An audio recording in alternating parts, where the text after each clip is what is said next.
companies took advantage of cheaper energy and non-union labor. They left behind a rust belt of obsolete industries, massive unemployment, and in some American backyards, a dangerous legacy of the country's decades of industrial prosperity. In Niagara Falls, New York, many people worked at Hooker Chemical. Chemicals to us meant a good economy. It meant that my husband was going to continue to be employed. It meant that our mortgage would be paid, our children could have clothes and food on the table. It meant to us a whole lot of realities. But then, in 1978, Lois Gibbs' 2 children fell ill. Michael developed asthma and epilepsy, a liver problem, an immune system problem, skin problems. And then after a short while, Melissa got very sick too. And I asked the pediatrician, like, what is going on? And he said, I don't know, you just must be an unlucky mother with a sickly child. But then Lois happened to read an article about chemical dumps in the city of Niagara Falls. Over 20,000 tons of toxic waste from Hooker Chemical was resurfacing in a 3,000-foot-long trench called Love Canal. Oh my God, this is the answer. My children are being poisoned. Residents were convinced that leaking poisons were causing an unusually high number of illnesses and birth defects in the neighborhood. Why can't you just move everybody for once? We're going to go for Fear and anger turned workers and housewives into activists who demanded to be relocated at state expense. But the state would only pay to move the 239 families closest to the canal.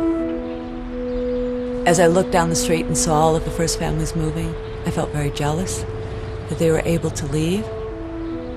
But my children were still sick. We were still trapped. More than 700 families were left behind in their now worthless homes. They turned their back on us, put dollar signs on our foreheads, and dismissed us like we were pieces of trash. The remaining residents kept arguing to be relocated, but after almost 2 years, their patience ran out. You just pass the word around. We're not going to do anything violent. We're just going to keep them in the house. Nothing more than that. Body barricade the doors. Nobody else. No one's coming out, guys. This word just in, 2 federal environmental officials are being held hostage at the Love Canal Homeowners Association's headquarters. If it was so safe at Love Canal, then it was safe enough for them to live there until we all got out. So we called up the White House and said we were holding 2 of your EPA officials here, and we were going to hold them here until we get evacuated out of Love Canal. President Carter today declared that prudence dictates the residents should be relocated. Here's to the homeowners and all our hard work.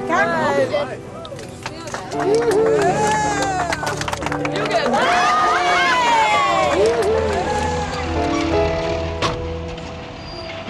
It was a big victory for Lois Gibbs and her neighbors.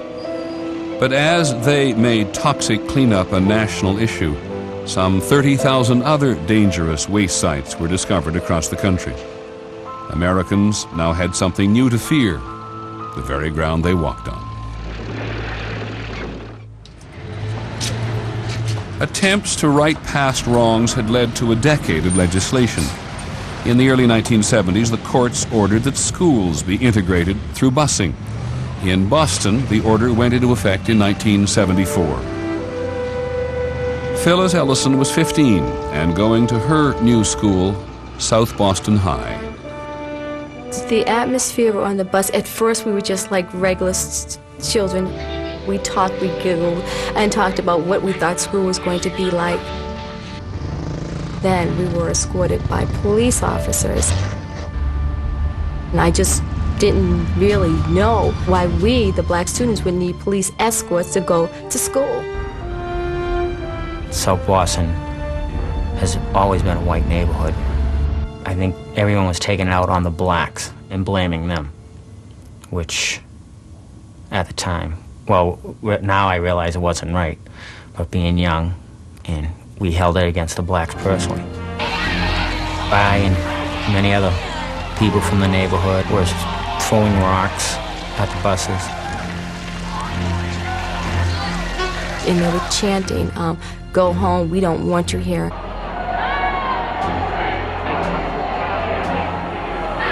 There was many fights. There was fights every day. There was more police in school than students at times. Boston public schools lost 25% of their students because many parents refused to bus their children to other neighborhoods. And my kid will never go to the Thompson. I'll die first. Right. I got rights. Let them move into our houses. We felt that our kids were being used as sacrificial lambs on this altar of liberalism. The affluent whites who didn't send their kids to public schools, Ted Kennedy and a few other jerks that would appear on television telling us what to do with our kids.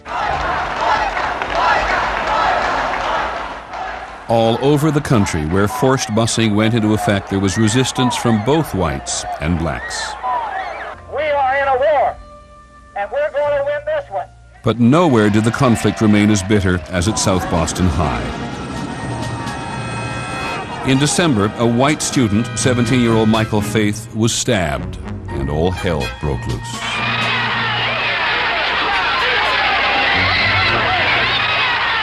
You could see the mob outside of the school. I was inside of the office, and all I can hear was, "He's dead. That nigger stabbed him. He's dead. Kill the niggers. Kill the niggers." And the glass shattering. I broke windows. I tipped over police cars. There was so much hatred. Finally, the word came out that he wasn't dead. When they took him out the front door, Michael Faith, all bandaged up, he looked just like a mummy, and he had blood all over him. And I yelled out, "Niggas eat shit," which I would never say in a million years, but that's what happened. Most of us were crying. We were petrified. I felt if they got a hold of any one of the students that we would die. Worrying out how they were going to get them out of there, how they were going to get the students out. And so they sent decoys. They sacrificed about 10 buses, knowing they were going to get destroyed. Black students ran to other buses at the rear, out of harm's way. Forced busing was an intrusion of government policy that nobody seemed to like. But the buses kept rolling. And the violence continued into the 1980s. It added to a growing disrespect for the established order. We just began to see ourselves as a society without a lot of rules. Our institutions were going through crises, whether that was the breakup of families, great increase in crime and drug use, immorality, abortion. Conservative opposition to liberal policies intensified as more and more Americans became fed up with the strife caused by busing, abortion rights, equality for women, and equal rights for another group seeking public acceptance, homosexuals. In San Francisco, gays got political support from Mayor George Moscone and encouragement from the gay city supervisor Harvey Milk. But there was a shocking backlash to gay liberation on November the 27th, 1978. Both Mayor Moscone and Supervisor Harvey Milk have been shot and killed. The killer was Dan White, an anti-gay city supervisor who'd resigned from the Moscone administration but wanted his job back. am very confident that I will be reappointed to my job. But he was not, and he took revenge, killing Mayor Moscone and Supervisor Milk. That night, 40,000 people came out to the streets of San Francisco. Traffic stopped. People would talk to each other. People would cry. And there were a lot of straight people who were so galvanized by the gravity of this, they said, "Oh, I get it. I get it now." It broke your heart because of what happened to cause that, but it did give one hope. At White's trial, the so-called Twinkie defense, temporary insanity caused by stress and too much junk food, got White a sentence of only 7 years and 8 months. When that verdict was announced, all I could think and scream out, I was at home, I said, "I knew it, I knew it, I knew it." We marched to City Hall. There was property damage. There was no loss of life. There was expiation of anger and seeking of justice.